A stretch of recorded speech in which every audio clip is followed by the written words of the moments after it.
Suite et fin de ce cours de géographie qui s'intéresse finalement aux trajectoires entre population et développement. Alors aujourd'hui, on va voir quelque chose qui va pas forcément de soi, mais qui est que l'accroissement du niveau de développement à l'échelle mondiale, qui est une bonne chose, semble-t-il, a engendré aussi un creusement des inégalités. Et donc finalement, on va voir même que ce développement, il commence à être remis en question. Alors, comment le mesure-t-on ce développement? Eh bien, on a un indice très, très efficace qui s'appelle l'IDH, l'indice de développement humain, on en a déjà parlé en début d'année, qui repose sur 3 données, c'est-à-dire le PIB par habitant, l'espérance de vie et le niveau d'éducation. Et à partir de là, il en déduit un chiffre entre 0 et 1. Plus vous êtes près de 1, mieux c'est. Plus vous êtes près de 0, moins c'est bon. Et on voit sans surprise que finalement les PMA, essentiellement en Afrique subsaharienne, mais on en retrouve aussi quelques-uns en Amérique latine, en Asie du Sud beaucoup et un petit peu en Océanie, eh bien, ont un IDH assez faible. Alors, autre piège, parfois, ce serait de regarder le PIB par habitant des pays et d'en déduire finalement si le pays est développé ou pas. Alors attention, la Chine, on le voit, c'est le deuxième PIB le plus important au monde. Pourtant, si on va voir le PIB par habitant des Chinois, là on a un PIB qui est moyen. On est même en dessous de l'Irak, juste au-dessus du Brésil ou de la Serbie. Donc un PIB par habitant plutôt moyen. Et c'est ça qui va nous renseigner sur le niveau de vie de la population. Que le pays soit riche, tant mieux, mais si le pays est riche mais doit partager ses richesses avec 1,3 milliard d'habitants, ça ne veut pas dire que les habitants sont riches. Et le développement, c'est vraiment le niveau de vie de la population. Donc attention, les pays riches ne sont pas toujours très développés. Par exemple, voilà, la Chine est un pays riche, mais qui est pour autant pas forcément développé, car il y a de fortes inégalités, et puis réparties sur sa population, finalement, on ne peut pas dire qu'il y a un niveau de développement très important de la majorité de la population.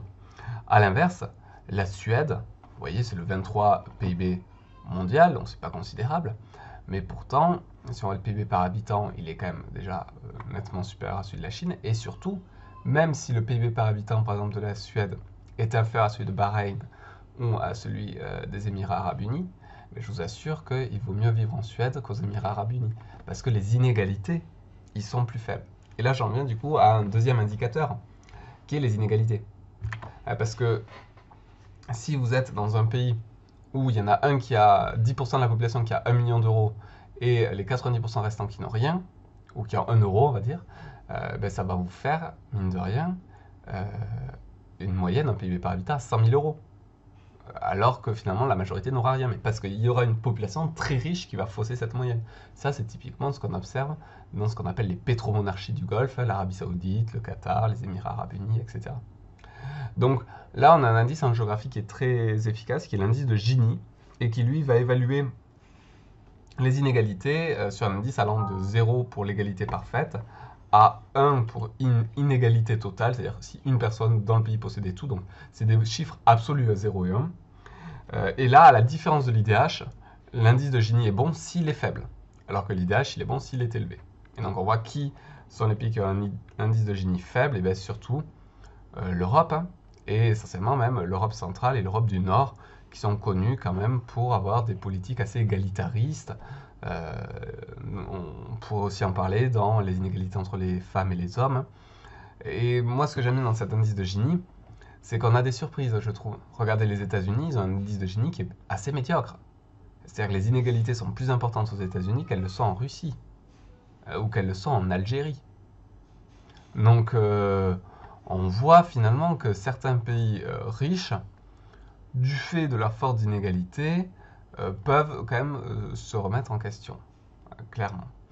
En règle générale, néanmoins, on observe que les pays développés ont plutôt un indice de Gini faible et donc peu d'inégalités, alors que les PMA et les pays émergents, eux, ont des inégalités très fortes. Mais c'est pas forcément dans les PMA que les inégalités sont les plus fortes. Regardez, moi je trouve surtout dans les pays émergents, regardez l'Afrique du Sud, la Chine, le Brésil, parce que ces pays émergents, en fait, ont vu une classe moyenne qui est devenue de plus en plus riche, mais les populations pauvres sont encore très nombreuses. Par exemple, le plus grand bidonville du monde, c'est à Mexico. Pourtant, le Mexique, c'est pas le pays le moins développé au monde. Néanmoins, les Mexicains pauvres sont extrêmement pauvres et extrêmement nombreux. Même s'il y a une classe moyenne qui a émergé, et une classe aisée qui est très riche. Donc voilà pour l'indice de Gini qui permet donc d'évaluer les inégalités.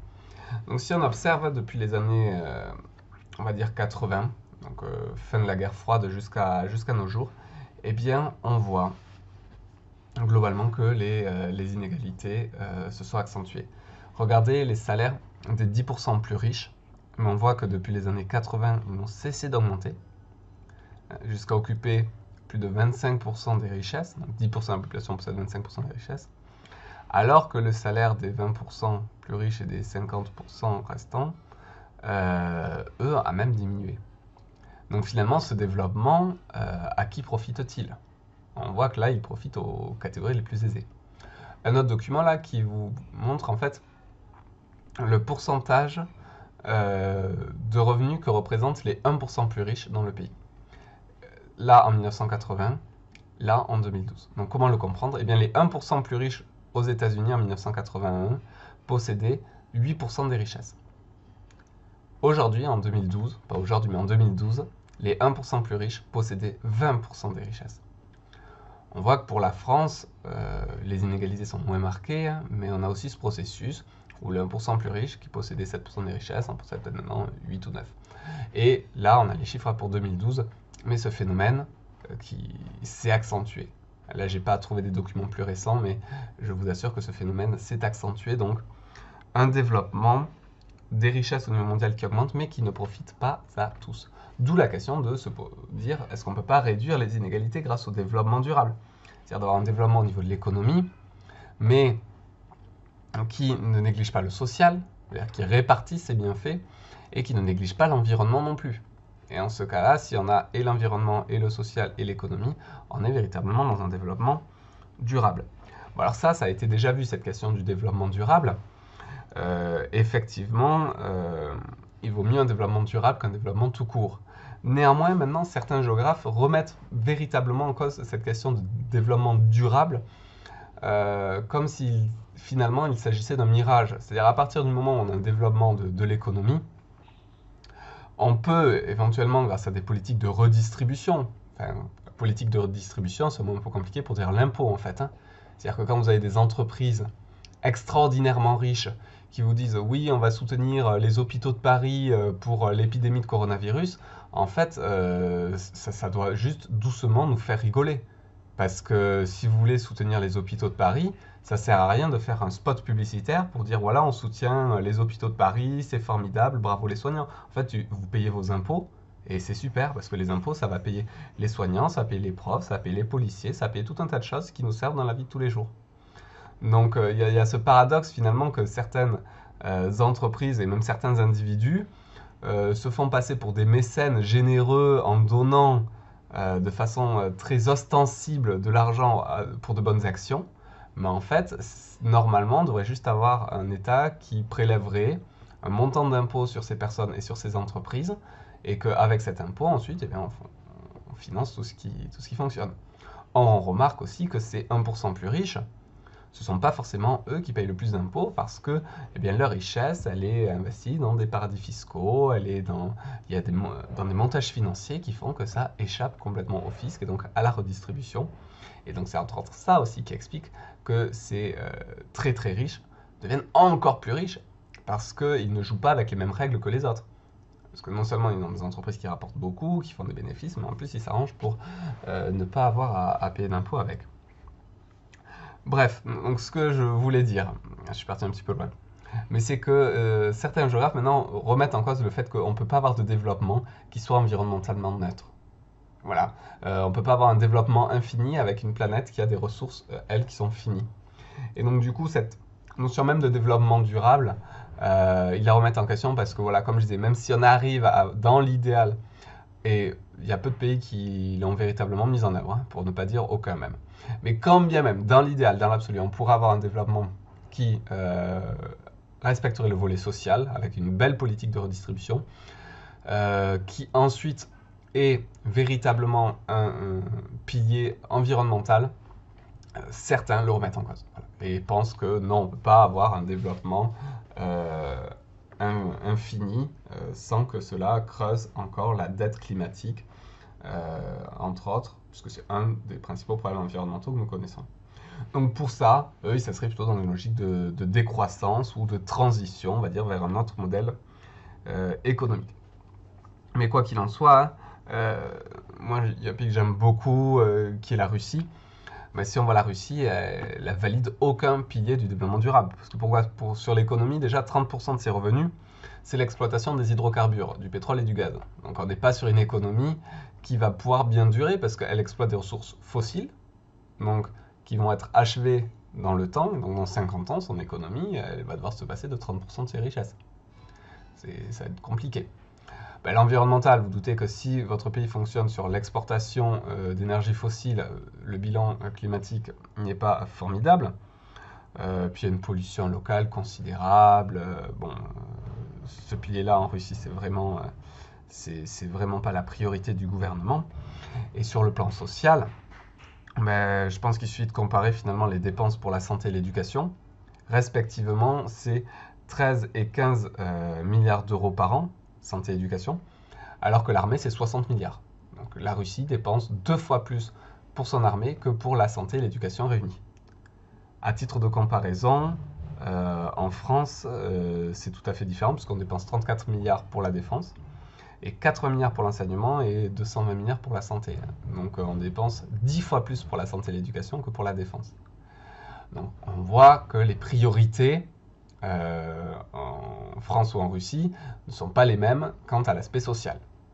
En gros, quand en Russie on dépense un rouble ou un dollar pour le social, mais en France on va en dépenser 20. Et encore, la France peut aussi être remise en question sur certains aspects. Évidemment, ne pensez pas que nous sommes dans le pays formidable où tout va forcément pour le mieux. Mais ça, on va l'étudier dans la prochaine vidéo qui va justement s'intéresser au cas de la France, donc développement, trajectoire démographique pour la France. Donc si nous résumons l'ensemble de ce chapitre, eh bien, on voit deux situations démographiques. Soit vous avez une population jeune, et auquel cas ça peut être un atout, comme les pays émergents qui arrivent à bien développer leur économie grâce à ça, ou alors une contrainte, comme beaucoup de PMA et certains pays émergents qui n'arrivent pas à trouver de l'emploi pour cette population. Et donc c'est une gêne, c'est un frein, c'est une potentielle instabilité. En revanche, sur le plan purement économique, une population vieillissante, c'est forcément une contrainte, parce que ce seront des retraites à payer, des frais de santé à couvrir, donc ce sera une charge pour les populations actives. Donc une population vieillissante, ça représente un enjeu économique. Et les pays qui ont une population très vieillissante, je pense au Japon, à l'Allemagne, au Portugal, à l'Italie, en sont quand même assez préoccupés. Et là, très récemment, d'ailleurs, l'Italie a lancé un gros plan de relance de la natalité, sauf que la natalité, ça ne se relance pas d'un coup de baguette magique. On est sur des trajectoires démographiques qui ne s'inversent pas du jour au lendemain. Pour le coup, on le verra dans le prochain chapitre, la France, elle, se situe parmi les pays développés plutôt bien parce qu'elle a une population qui n'est pas trop vieillissante, due à un indice de fécondité qui est quand même plutôt très élevé, du moins si on le compare à la moyenne européenne. Enfin, on l'a vu aujourd'hui, là, le développement a accentué très fortement les inégalités. Donc c'est essentiellement un développement qui a profité aux populations les plus riches. De là, un questionnement, faut-il aller vers un développement durable? C'est ça qu'il faut mettre en œuvre, est-ce la solution? Ou est-ce qu'il faut carrément repenser le modèle, la notion même de développement? Et bien sur ce, c'est fini pour la géographie cette année en seconde. Évidemment, il vous reste beaucoup d'autres chapitres, mais ils sont déjà tournés, donc je vous invite à aller les voir.